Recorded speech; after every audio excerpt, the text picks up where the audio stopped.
Guys, আসসালামু আলাইকুম। কেমন আছেন সবাই? আশা করি খুব ভালো আছেন, সুস্থ আছেন। কাছেও দূরে, দেশ ও দেশের বাইরে থেকে যে যেখান থেকে বসে আমার ভিডিওটি দেখছেন সবাইকে ওয়েলকাম জানাই আমার চ্যানেলে। তো বন্ধুরা, আবারও কিন্তু হাজির হয়ে গেলাম নতুন একটি রেসিপি নিয়ে আপনাদের মাঝে। আমার আজকের রেসিপি হয়েছে নারকেলি কচু দিয়ে গরুর মাংসের ঝোল রেসিপি। আর এই রেসিপিটা কিন্তু খেতে হয় অসাধারণ। ভাত, রুটি, পরোটা সব কিছুর সাথে কিন্তু খেতে লাগবে জাস্ট ওয়াও। তো বন্ধুরা, কথা না বাড়িয়ে চলুন মূল রেসিপিতে চলে যাই আর কি কি উপকরণ লাগছে দেখে আসি।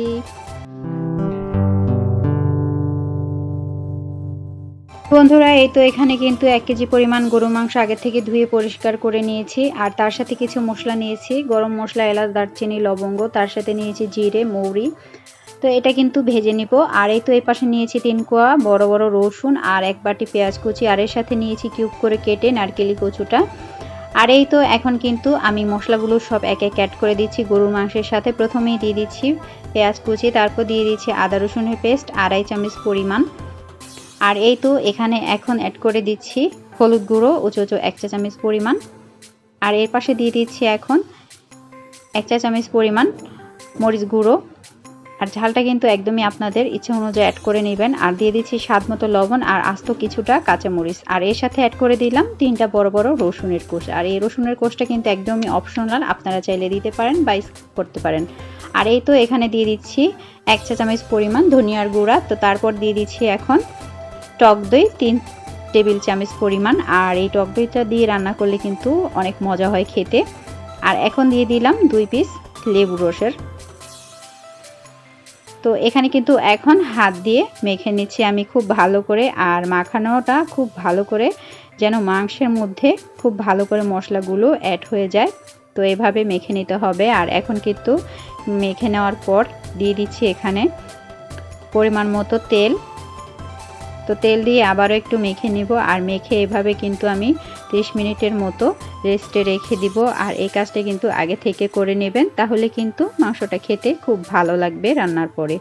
আর এই তো এখন কিন্তু এই পাশে চলে আসলাম চুলায়, বসিয়ে দিয়েছি এখন একটা প্যানের মধ্যে। এই যে দেখতেই পাচ্ছেন কচুগুলো কিন্তু আমি একটু সামান্য পরিমাণ পানি দিয়ে সিদ্ধ করে নেব। তো তার মধ্যে দিয়ে দিচ্ছি স্বাদ মতো লবণ।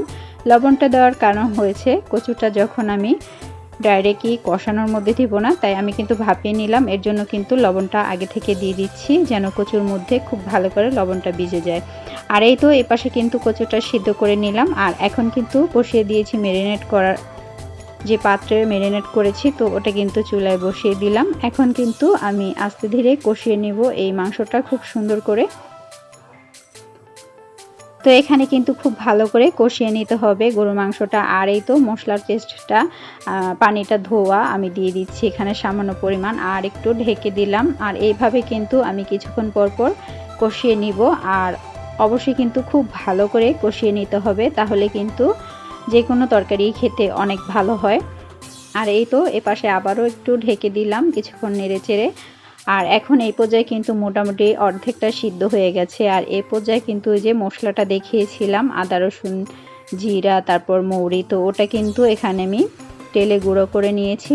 আর এটা থেকে দিয়ে দিচ্ছি এখানে অর্ধেকটা পরিমাণ, আর অর্ধেকটা কিন্তু আমি পরে দেব নামানোর আগে।